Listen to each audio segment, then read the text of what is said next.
Rabotai et Shabbat Shalom. Ce Shabbat Parashat Teruma, nous avons une paracha riche en éléments constitutifs du lien si particulier qui existe entre Akadosh Baruch Hu et Am Israël. Nous nous rappelons que à la sortie de la mer, quand nous avons justement été en exaltation devant la présence du Créateur, Zéli ve Anveu, avec la seule volonté de construire un endroit de résidence où il pourrait être entretenu ce lien aussi profond et aussi important entre Akadosh Baruch Hu et Am Israël. Je voudrais attirer votre attention sur un des éléments essentiels du Mishkan, qui est la Ménorah. On se rappelle que la Ménorah, le candélabre, n'est-ce pas, est en dehors du Kodesh HaKodashim, mais il est, semble-t-il, fondamental, encore une fois, pour exprimer ce lien à l'égard de Akadosh Baruch Hu, de la part du peuple juif, aux yeux du monde entier.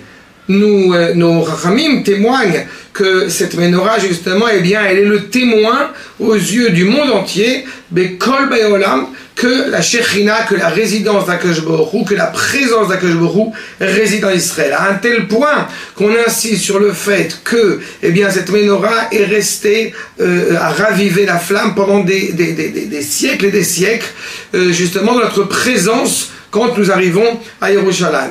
Maintenant, 40 ans, nous dira le traité de Yoma, 40 ans avant la destruction du Beth Amikdash, hélas, cette Ménorah ne tient pas. Cette lumière aussi importante, cesse de luire, cesse encore une fois d'éclairer comme elle aurait pu l'être. On voit ici le lien, encore une fois, indubitable entre Am Israël et la Ménorah, et ce que cette Ménorah justement représente.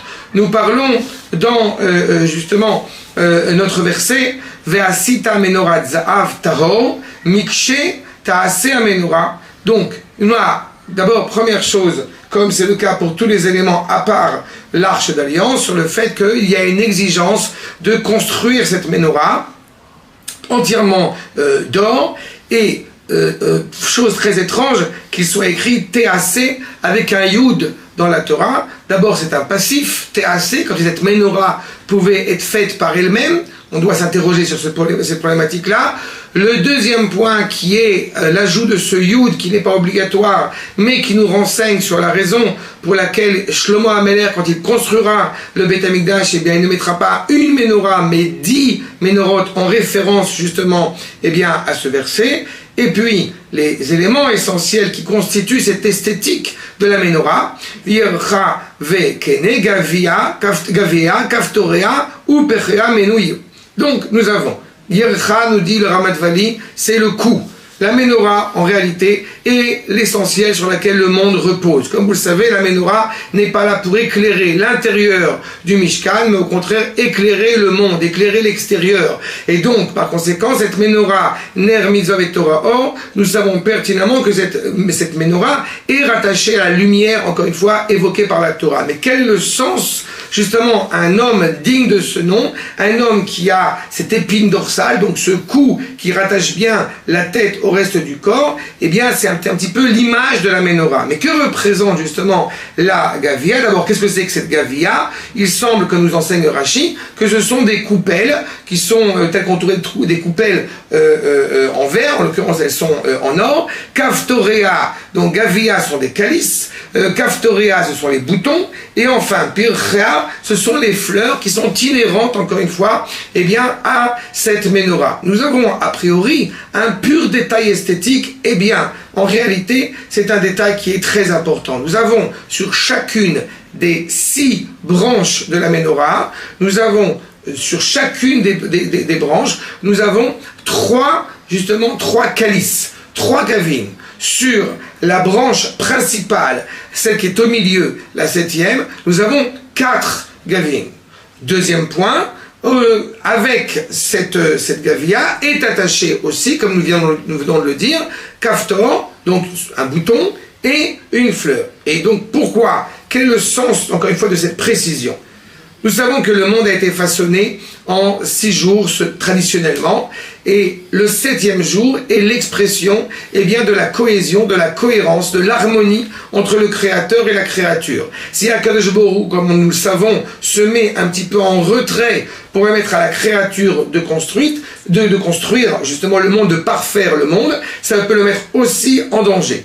Il s'avère, comme nous enseigne notamment Rabbeinu Bechaye, que quand nous parlons de la Gavia, justement, la Gavia est rattachée à l'essence même de la création du monde. L'essence même, encore une fois, qui met un point d'honneur à rappeler la présence d'Akadosh Baruch Hu dans ce monde. Donc, les 6 jours de la création, encore une fois, puisque le 7e jour, Akadosh Baruch Hu se met en retrait, le Shabbat de Dieu, pour permettre à la créature de construire.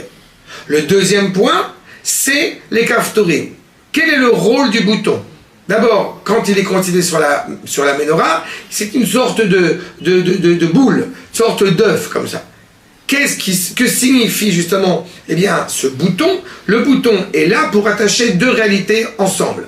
Les deux pans du veston ensemble. Justement, quand nous pensons au bouton, nous pensons justement à, d'un côté, ce qui est inhérent à la création, au créateur en tant que créateur, qui souhaite se rattacher à la créature. Donc ces points justement d'ancrage et de retrouvailles entre l'essence même de la création et la création elle-même. Et enfin, Pirchea, ce sont les fleurs.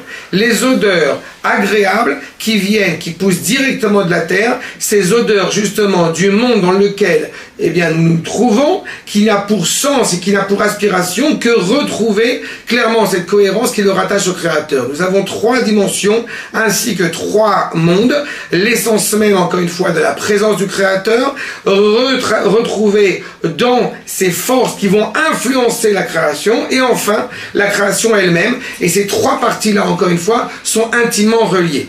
On se rappelle aussi que toutes ces luminaires vont éclairer, comme je l'ai dit, la branche centrale de la menorah, la 7e, le Ner Ma'aravi, cette luminosité occidentale. Et on peut s'interroger pourquoi est-ce que justement, sont toutes tournées vers le Ner occidental. On pourrait effectivement dire que tout est tourné vers l'Aaron Abrit, vers l'Arche d'Alliance, vers Akadosh Baruch Hu, mais pourquoi s'appelle-t-il effectivement le nerf occidental ?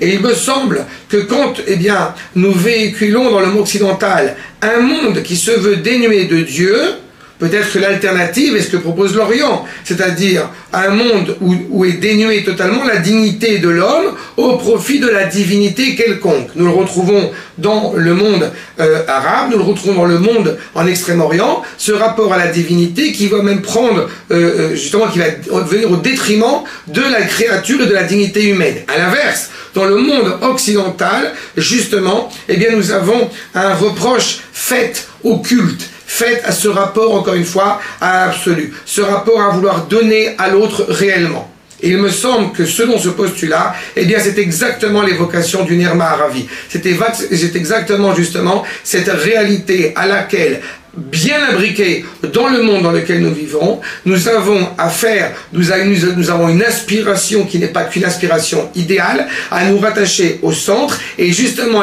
d'inscrire la présence d'Akadosh Baruch Hu sans mépriser la dignité humaine. Les deux sont intimement liés. Et alors que nous nous approchons, nous sommes déjà après le début de Chodesh Adar, alors que nous nous approchons progressivement vers Purim, nous avons toujours en mémoire cette volonté, n'est-ce pas, de Haman et Marchémo, qui nous dit clairement, deux ne peuvent pas siéger, ne peuvent pas résider ensemble. C'est ou eux, ou moi, dit Haman, vide de sens, vide encore une fois d'aspiration idéale, vide de volonté de réparer le monde. C'est exactement l'inverse, l'antithèse du peuple juif qui est animé encore une fois par ce lien à Akadosh Baruch Hu, indéfectible, indubitable. C'est grâce à ce lien qu'il ne va pas mépriser le monde, bien au contraire. Il va le construire en toute sa splendeur et par là même être témoin de l'éclairage sur le monde entier. Shabbat Shalom.